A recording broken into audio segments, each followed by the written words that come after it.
Hello, hello, hello, and do I got a challenge for you, mathematicians? Can you break this unbreakable board? That's right, I saw this thread on Reddit, this post, and it's saying a lockdown challenge. This is it. Even top decking Yugioh won't help you. He lays out this rules here to try to break this board. I could not figure it out for the life of me, and that's why I'm calling upon you. I've actually issued out a bounty for this if you could break this. Here are the rules. He's saying you've got 10 cards in your hand, any 10 cards, excluding Yugioh the Forbidden one. It's still in your deck though, so any 10 cards. It's like that scene from Yugioh where he's just picking the cards out from his deck. You could choose any 10 cards you want in existence.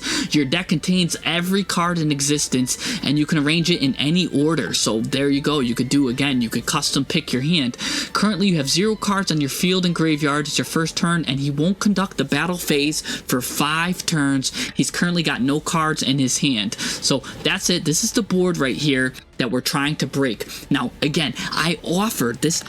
I'm actually perplexed. I offered a bounty for this in my Discord. By the way, if you want more information on this, nobody's collected this bounty yet. So come join the Discord. And by the way, if you like this kind of stuff, these kind of, I go into really in-depth mathematics. Today, we're trying to figure out if we could break this board, but I can't break it. So I'm calling upon you. But we go into a lot of in-depth stats and statistics. So give a like and subscribe, or come check out the Discord. The bounty is still open, by the way, to break this board, but let's go by card because that picture was, you couldn't really see it, right? You know what I'm saying? So let's go in depth. Here are the monsters in question, and I'm going to go card by card, and here are all the spells that are in question, and I kind of put them next to each other with the ones that kind of go with each other. So you can see Amplifier kind of goes with Yugioh, the D-Force goes with Destiny Hero Plasma, so there's a lot of interlocking here. And Exchange of the Spirit is in the graveyard. Village of Spellcasters kind of go with Kyoku. And what do I mean by that? Well, let's just go by the card by card. It'll be a lot easier when I just show you what I'm talking about here. Look at this. Destiny Hero Plasma and D-Force. These two cards go together. Now, they have a lot of text, and I'm just going to highlight only the relevant stuff. D-Force is basically preventing that guy from drawing, our opponent from drawing here, so he can't deck out. And also, we cannot target the cards with card effects. It does a lot of other stuff, but you don't need to worry about it. Just know that you can't target cards with card effects until we get rid of D-Force. Destiny Hero Plasma is basically saying it's negating the effects of face-up monsters while your opponent controls them. Very, very interesting. I wouldn't worry about the monster effects because there's another deadly monster effect combo going on. But first, I want to talk about the Yugioh. What Yugioh's doing is he is negating all of the trap cards on the field, but because this amplifier is equipped to him, he's making it one-sided. He's basically turning this effect into your opponent cannot activate trap cards or their effects on the field. By the way, the field part is important. We might be able to do stuff in the graveyard if we can kind of do some shenanigans, but there is going to be a exchange of the spirit kind of messing us up there. Negate all the trap effects of your opponent controls, and then, by the way, when this card leaves the field, destroy the equipped monster. So if we could somehow get this amplifier off the field, Yugioh will be destroyed. So that might be a hint to how we can break this board. I don't know. What else do we got here? So we have a Majesty's Fiend and a Last Warrior from Another Planet. Majesty's Fiend is basically making a lot of, basically driving me insane because neither player can activate monster effects. So it's basically taking 1/3 of them, because we get monsters, spells, and traps. It's basically turning off 1/3 of the whole. Remember, we have the whole deck at our disposal. It's turning off 1/3 of our whole deck. And Last Warrior from Another Planet, even if we do get to stop this, he's also preventing us from just summoning monsters, right? We can't normal summon monsters. We can't special summon monsters so long as this guy's on the field. So I don't think, if we're going to find the solution, I don't think monsters are the solution to breaking this board. What else do we got here? Well, we've got a Mask of Restrict and a Dark Smeagor. Is that how you say this guy's name? Smeagorg? Stemorg? It reminds me of the guy from Lord of the Rings, Smeagol. You know, where it's like, yeah, my precious, my precious. And it looks like he sees him saying that too. Look at him, he's wearing a little crown, like, my precious, my precious. Anyways, what he's doing is you cannot set cards. So you can't put anything face down. That's including monsters or spells or traps. Can't set them. And the Mask of Restrict is preventing us from tributing cards. So we can't kaiju things. We can't lava golem things. We can't sphere mode things. Because that would be a really great solution to a lot of the problems if we could just kaiju something or sphere mode something. What else do we got here? Oh, this is deadly. We've got Gravekeeper's Trap and Exchange of the Spirit. Gravekeeper's Trap is doing two things here. One, it's while Exchange of the Spirit is in the graveyard, and this is in the graveyard, so we have to find a way to banish this to turn this effect off. Your opponent cannot activate the effects of cards in the graveyard or special summon monsters from the graveyard, so it's turning off the graveyard completely. That's deadly. That's deadly. It's not turning off the banish zone though, but it is turning off the graveyard, so just keep that in mind.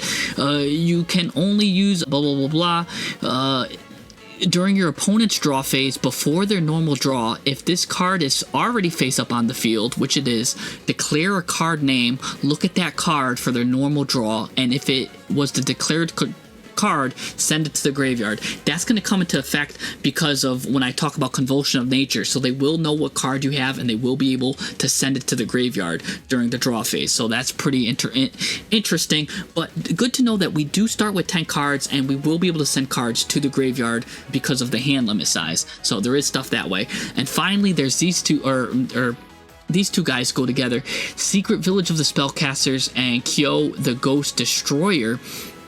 This guy is the spellcaster for this. This is just saying is if you control a spellcaster, your opponent cannot activate spell cards. So we can't even activate any spell cards. So Majesty Fiend, turning off the monsters. This Secret Village is turning off the spell cards. Also, if you control no spellcaster monster, you cannot activate spell cards. So if we could kind of get rid of this Yugioh, the Ghost Destroyer somehow, then we can activate spell cards. But until we do that, we can't do that. And he's also doing something too. He's preventing your opponent from banishing cards from either graveyard. So that's absolutely deadly right there. So he's preventing banishing. And finally, there was the Convulsion of Nature. And again, that kind of really teamed up together with the Gravekeeper's Trap, because remember, it knows what your hand is going to be, because as long as this card's face up on the field, both players are going to turn their decks upside down and proceed with the current duel. So he can always see what you're going to draw, so he'll know what to send to the graveyard. So that's very interesting, very, very interesting. But what that did do, it did two things. Again, it made me proc, because I was thinking of this it's been about, I think, a week now. I've been trying to think of the solution to this, and there's still no solution, so I put a bounty of it. But it made me think of, what can I do in Master Duel? Can I do something fun like that for Master Duel? And I came up with a deck that I thought could get kind of competitive in here. I don't actually like it because it's kind of stunny, but because the biggest thing about the thing is, again, I've actually seen someone in the thread posted how to make that exact board, but he had to use a couple of banned cards and stuff. I wanted to know how close I could do making it in Master Duel and still have some kind of relevance of power, and I think this is what I came up with, the Last Warrior Turbo, because Last Warrior combined with Majesty's Fiend together is just so potent and so strong. It turns off a third of the deck and you can't really get by it. So I thought that would be pretty strong, making a deck like that. By the way, this is Fusion Conscription, and Fusion Deployment can search pretty much this, basically a third of your monsters here, so this is pretty important, these two together. The Fiendsmith's Track can search the Majesty's Fiend here, so that's pretty deadly. And then Majesty's Fiend, if you have Majesty's Fiend out, and then you summon this guy, he won't destroy it because you can't destroy the monsters, so these two guys work really well together. This guy gets you the fusion cards, and he also becomes anything he wants to be, so you can easily go into this Millennium guy here, which is a Monster Negate. You can go into Magnum Reliever. There's a lot of good stuff and a lot of actually interesting synergies. So let's try this out and let's go in and see how this deck actually kind of churns together in high, ranked stuff. Let's go and see.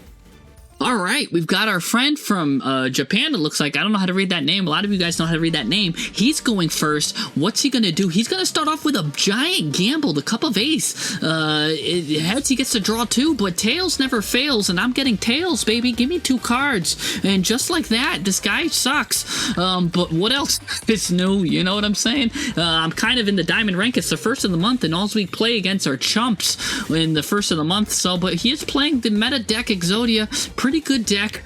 He's got all of his bricks inside of the deck, which is good for him, but now he can also set the Exiled Fires of Rage. Really annoying. This deck is really hard to defeat if you don't know how to do it. But I do have a secret weapon here for that. Look at this guy with the big cheeks. He's giving me cheeks, and he's not cheeks though, because look at this. If this set card is destroyed or leaves the field, Waking the Dragon's his name, I can special summon any card I want from my deck or extra deck. So really potent. Let's put that guy face down right now, and let's see if we can bait him into destroying my whole field. We got the Fiendsmith's Track, and I just remembered that this guy can negate one of my spells activations. So let's try to use these to bait out the Exodia, and right away he uses it. He should have definitely knew I had Fiendsmith's Tract added to my hand. I don't know why he wants to stop me from just drawing a single card, but he actually just fell for the bait. That was the easiest bait ever. It's like, wow, that bait is so easy. It's like, you ever see that bait taxi where like they put the taxi out and it's unlocked, and like they just have the guys come out and steal it, like those bait cars. Literally the guy took the bait. It's like, you know what I'm saying? I couldn't. You can't make that up. Okay, whatever. Fiendsmith's Tract. I'm gonna add Lori, but what's interesting is I could have, if I wanted to, add the Majesty's Fiend that we're talking about. That would have stopped him from activating monster effects. But remember, I need to get him to bait out the Exiled Fires of Rage, and so I will do that. Now, I can special summon any card I want from my whole deck list, and I showed you my deck list. I could choose any one of these cards. I could go Rataraptor, Ultimate Falcon, which is unaffected by card effects. I can go into Super Star Slayer Typhon right here, and I won't be prevented from special summoning. I can continue my summons. I've got a lot of good cards to choose from, but the card I'm going to choose from is Millennium Eyes Restrict. That's right, baby, because this card, if he activates his effect, I will be able to negate it. And what's really interesting is he's forced to, during the standby phase, activate his effect anyways. Also, let's now start getting the cards I need for the Lost Warrior. I can add both of them with this, but I just realized something devastating. If I do go into Lost Warrior from another planet right now, it's going to destroy all the monsters I control, which is including the Millennium Eyes Restrict. So I have to actually kind of pivot into the Fiendsmith engine. I'm going to pivot into the Fiendsmith. And the reason why I'm doing that is because, again, I don't want to use the Last Warrior from another planet now. I can Necrofuse into that later. I'm gonna do this, get these two Fiendsmith players out, and don't forget, I am now locked into fusions, so I can use the Fiendsmith's Tract from my graveyard to special summon. This is a very wacky combo. I'm definitely thinking outside the box here to try to do something very interesting, and what's cool is I will be able to special summon this. And don't forget, I do need to get my cards into the graveyard for Necrofusion. I need to get my Zombra into the graveyard here. So I have a very interesting card here that I can fuse into, baby. Take a look at this guy. I think this guy is very underrated. Magnum the Reliever. Always bring a Magnum wherever you go, and not that kind of Magnum. The kind where, well, this guy is packing, by the way, packing a punch. That's what I mean. Look at his punch. Magnum the Reliever. I always pack a Magnum. You know what I'm saying? This guy here, you could target a Polymerization in your graveyard, put it on the bottom of the deck, draw a card. That's pretty cool. Or when another monster activates its effect, quick effect, banish the Polymerization or fusion spell from your graveyard. And by the way, I have all of these fusion cards, like Fusion Deployment, Fusion Conscription, so I should do that, and I can draw a card, and I can also pop cards. So this guy is actually pretty cool with that. And then we'll just pop some life point damage, because Exodia likes to do that. And here's where I make a mistake. I go into the battle phase. I thought I would be able to activate my card and destroy him, but then I remembered this guy's unable to be destroyed by card effects. So a blunder by me, I underestimated my opponent, and I forgot how potent the Exodia is, so I just threw away my card for no reason. Oh, and I can't even activate my Millennium Eyes Restrict because this happened in the battle phase. So I just, not only did I lose out on a draw, but I lost out on a pop too. So I kind of messed up big time there, giving him a chance to come back. So that's really bad. And now he gets to execute the Exiled Fires of Rage to draw the good head of Exodia. Now, he's going to use this card. Mandatory, has to lose 1,000 life points. But I'm going to chain this, negate that. Actually, you can keep your life points, buddy. I'm going to take your Exodia. So now his Exodia is mine. So, and what's really interesting is if he special summoned Yugioh, he couldn't use its effects because it's attached to me. So he needs to figure out a way to destroy this. And he's going into this Ra's Disciple to try to destroy this. So I guess that's the only play he had to do. And a special summons 2 others. I think he wants to get these off the field because it is kind of locking him. I don't know why he has this. I think he's trying to do some kind of Ra stuff. But he needs to now get these cards off the field. Very interesting.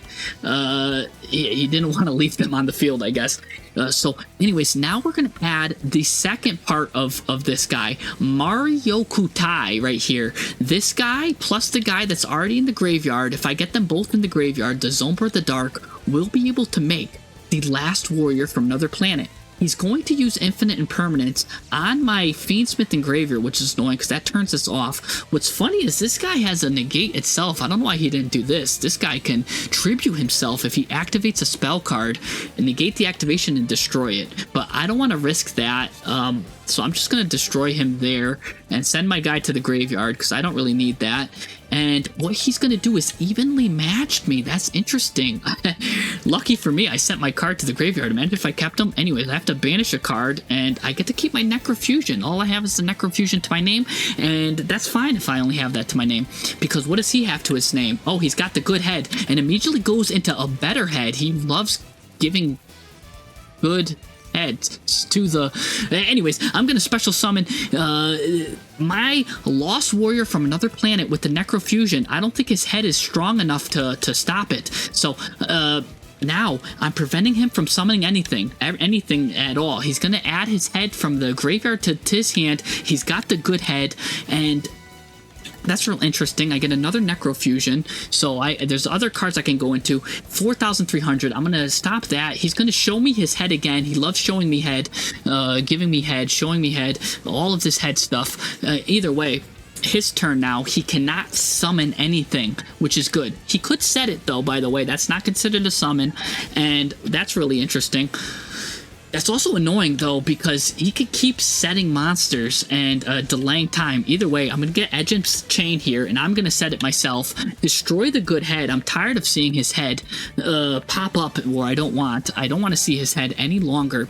Now I'm going to go, and he's forced to end because he can't summon stuff, and I guess that's it. He's probably got like a bunch of those Millennium cards, and here we go. I have exactly enough to defeat him with the Last Warrior from another planet. Bada bing, bada boom, straight to the face.